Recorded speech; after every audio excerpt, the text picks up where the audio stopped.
نئے سال کی تیاری کے حوالے سے ہم نے گزشتہ پروگرام میں اس بات کی کوشش کی تھی کہ ہم آپ کو بتائیں کہ ہم اپنے آپ کو منظم کیسے کریں، بہتر کیسے کریں، اور اس میں تصویر ٹھیک کرنے کی اگزامپل آپ نے دی تھی۔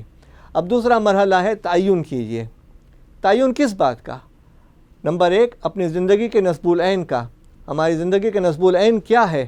ہم کیوں پیدا کیے گئے ہیں، اور ہمارا کام کیا ہے، اور ہمیں کیا اس دنیا کے اندر کرنا ہے۔ ہم کسی سفر پر روانہ ہوتے ہیں، اور جب ٹکٹ خریدتے ہیں تو ڈیسٹینیشن متعین کرتے ہیں، منزل متعین کرتے ہیں کہ کہاں ہمیں جانا ہے۔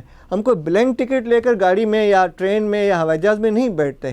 اسی انداز سے زندگی کے سفر کو طے کرنے کے لیے ہمیں اپنی زندگی کا نصب العین متعین کرنا ہوگا، اور اس نصب العین کے حصول کے لیے اس کی مطلوبہ اقدار کو سامنے رکھتے ہوئے اپنے مقاصد کو متعین کرنا ہوگا، اور اس کے مطابق ہمیں زندگی گزارنی ہوگی۔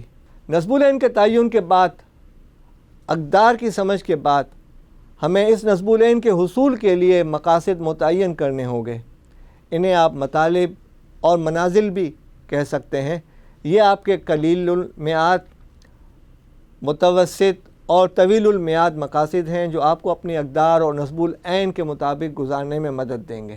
تعین کا لازمی نتیجہ ہے کہ ہم اپنی رفتار اور کارکردگی کا باقاعدگی سے جائزہ لیں۔ جب آپ متعین کر لیں گے تو پھر آپ کو جائزہ بھی لینا ہوگا۔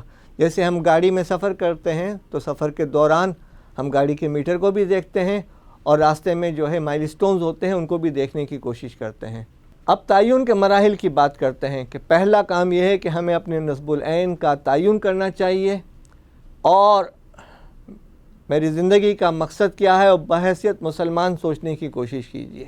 نمبر 2، نصب العین کے مطابق اپنے اہداف مقرر کیجیے، اپنے مقاصد متعین کیجیے۔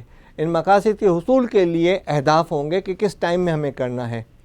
ان اہداف کو حاصل کرنے کے لیے، ان مقاصد کو حاصل کرنے کے لیے آپ کو لاہ عمل بنانا ہوگا کہ ہمیں یہ کیسے حاصل کرنا ہے، اور اس لاہ عمل کے حصول کے لیے وسائل کا جائزہ لیجئے اور ان کے حصول کی کوشش کیجئے، اور اس تمام کے لیے وقت متعین کرنا لازمی ہے۔ تیسری جو چیز ہے وہ حکمت اور دانائی ہے۔ حضور اکرم صلی اللہ علیہ وسلم نے فرمایا، دانائی مومن کی متاع گمشدہ ہے، اسے جہاں سے بھی ملے حاصل کرنا چاہیے۔ گویا اس کا مطلب یہ ہے کہ دانائی کے حصول میں یہ نہیں دیکھنا چاہیے کہ دانائی کی یہ بات کہاں سے اور کس طرف سے آ رہی ہے۔ دانائی کی بات جہاں سے بھی ملے اسے اختیار کرنا چاہیے۔ دانائی کے استعمال کا مطلب یہ ہے کہ جو بھی معاملہ یا مسئلہ سامنے آئے، اس کے متعلق سب سے پہلے پورا علم حاصل کیا جائے، صرف یک طرفہ معلومات پر تکیہ کر کے فیصلے کرنے کی کوشش نہیں کرنی چاہیے۔ اس کے بعد بالکل معروضی یعنی آبجیکٹیو انداز میں اپنی ذات سے ہٹ کر مقاصد کو پیش نظر رکھ کر اس کا تجزیہ کیا جائے اور غور و فکر کیا جائے کہ یہ معاملہ ہے کیا۔ غور و فکر کے بعد یہ دیکھنا چاہیے کہ حالات کے مطابق بہترین تدبیر یا تدابیر کیا ہو سکتی ہے، اور پھر اس تدبیر کے متعلق حکمت عملی کو اپنایا جائے۔ دانائی کے ایسے ہی استعمال پر کسی فرد یا قوم کی ترقی کا دار و مدار ہے۔ کوشش کیجئے کہ اندھا دھند کوئی قدم نہیں اٹھانا چاہیے، اندھا دھند کوئی قدم نہ اٹھائیں، صرف یک طرفہ گفتگو نہ سنیں، اچھی طرح سوچ بچار کرنا چاہیے کہ ہمارے اس اقدام کے کیا نتائج رونما ہوں گے، اور بغیر صحیح معلومات کے کیا گیا اقدام، جلد بازی میں کیا گیا اقدام کبھی بھی اچھے نتائج پیدا نہیں کر سکتے۔ اب ہم اس گفتگو کو کچھ حسابی انداز میں پیش کرنے کی کوشش کرتے ہیں۔ علم کے ساتھ اگر تجربہ جمع ہو جائے تو فرد میں حکمت آ جاتی ہے۔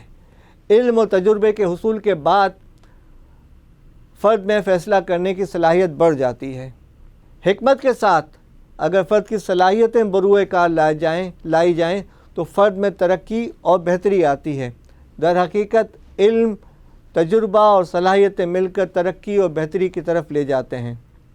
ترقی کے ساتھ اگر جہد مسلسل کی جائے تو فرد کو کامیابی حاصل ہوتی ہے۔ مندرجہ بالا عناصر کے ساتھ اگر آپ تسلسل کے ساتھ محنت کریں گے اور اس میں عقل اور حکمت کے پہلو کو پیش نظر رکھیں گے تو اس بات کے امکانات ہیں کہ آپ بہت جلد ترقی کرتے ہوئے کامیابی کی منزل تک پہنچ جائیں۔ اور اگر فرد کے علم، تجربے، صلاحیتیں، جہد مسلسل کے ساتھ اخلاص نیت کے عنصر بھی شامل ہیں تو فرد کو تائید عزتی حاصل ہو جاتی ہے اور وہ فرد معاشرے میں مقبول بھی ہو جاتا ہے اور معروف بھی۔